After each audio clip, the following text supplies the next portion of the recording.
The sterile, metallic walls of the Xyphran medical bay gleamed under the bright artificial lights. A group of tall, lanky alien doctors surrounded the examination table, their multifaceted eyes scanning the human lying before them. The patient, a rugged man in his mid-30s, smirked as he held his bleeding side. "Your injuries are severe, human." One of the doctors, Dr. Valex, chittered in his native tongue. His elongated fingers moved rapidly over a floating holographic screen, displaying an image of the human's damaged ribs and internal bleeding. The human, Sergeant Daniel Reeves, simply chuckled. "I've had worse." There was a brief silence among the alien medics. Then, in unison, they burst into laughter, a series of insectoid clicks and trills that filled the room. "Impossible," one of them said between spasms of amusement. "The extent of your injuries is catastrophic. The fact that you remain conscious is already an anomaly. You are in pain, are you not?" Reeves took a deep breath, ignoring the sharp sting in his ribs. "Of course, but pain's just a part of life." He winced as he shifted slightly. "Anyway, like I said, I've had worse." Dr. Valex tilted his head in disbelief, his compound eyes narrowing. "We must verify this claim. Access the human's medical records." One of the assistants, a smaller Xyphran with spindly limbs, tapped at the console, bringing up Reeves' medical history. The screen flickered to life, scrolling through an extensive file. As the information appeared, the room fell into an eerie silence. The laughter died immediately. The Xyphrans leaned in, their mandibles twitching in disbelief. The file detailed injuries beyond their comprehension. Third-degree burns covering 30% of his body from a ship explosion. A punctured lung from a firefight on Mars colony. A broken spine that was somehow mended with primitive human surgery. Internal bleeding from an emergency atmospheric drop gone wrong. Multiple gunshot wounds, some still housing shrapnel too dangerous to remove. A record of surviving 2 known lethal poisons. Dr. Valex's clawed fingers hovered over the holographic display, unable to move. His mind raced through the implications. This cannot be correct. No biological entity could endure such repeated trauma and still function. Reeves grinned, though it came with a grimace. "Welcome to the human experience." One of the younger Xyphran doctors buzzed nervously. "And you willingly engage in activities that cause such harm?" "Not willingly, no," Reeves admitted, shifting slightly.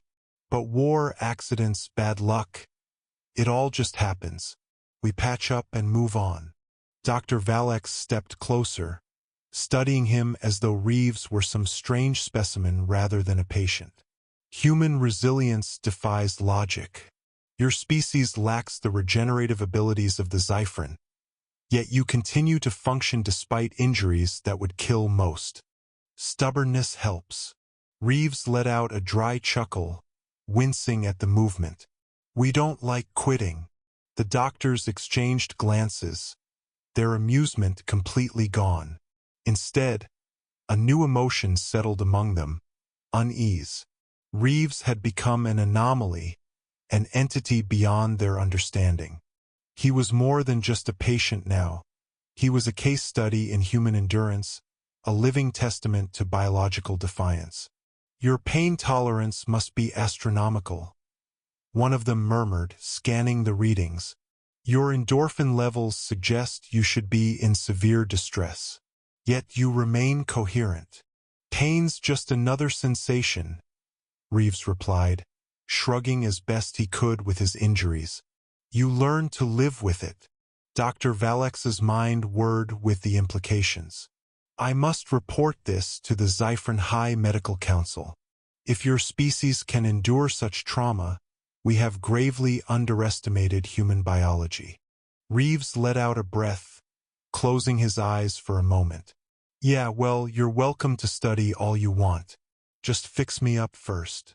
The alien doctors, once amused, now worked with an eerie sense of reverence. They had laughed at his claim.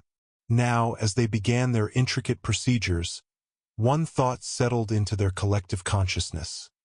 Humanity was far more terrifying than they had ever imagined. As the Xyphran medical team proceeded with their advanced treatment, Dr. Valex initiated a deep scan of Reeves' cellular structure. What they found only deepened their astonishment. Unlike Xyphran biology, which prioritized efficiency and conservation, human physiology exhibited an unparalleled capacity for adaptation.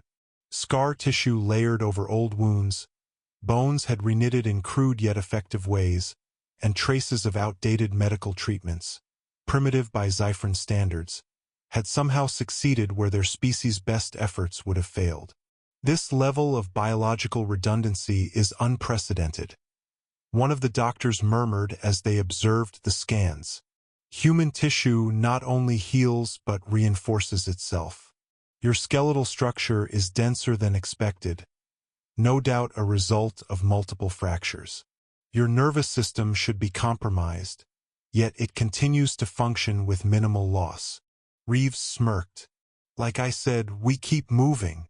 Dr. Valex turned to the assistant operating the console. Extract all relevant data. We must reassess our entire understanding of human physiology. If one specimen can endure this much, what are the limits of their kind? The assistant hesitated before asking, could they be considered dangerous? Valex pondered for a moment before responding, not inherently, but their ability to survive and persist through adversity makes them uniquely suited for war. Reeves chuckled, overhearing the conversation. Yeah, we've noticed that too. The tension in the room grew. The Xyphrans were a species known for their intellect and technological advancement, yet they had never encountered a species that could so thoroughly defy biology's expectations. Reeves wasn't just a soldier. He was proof that humans could endure conditions that would kill most other life forms. As they continued their work, suturing his wounds with advanced biogel and reinforcing his fractured ribs with their nanotechnology, an unsettling realization settled over them. If one human could survive all this and remain functional, what would happen if an entire army of them were unleashed upon the stars? Valex exchanged glances with his team, their previous amusement now a distant memory. They were no longer treating just another patient. They were tending to an enigma, a warrior species whose greatest weapon was not their technology, but their own indomitable will. For the first time in his long medical career, Dr. Valex felt something foreign creep into his thoughts. Fear.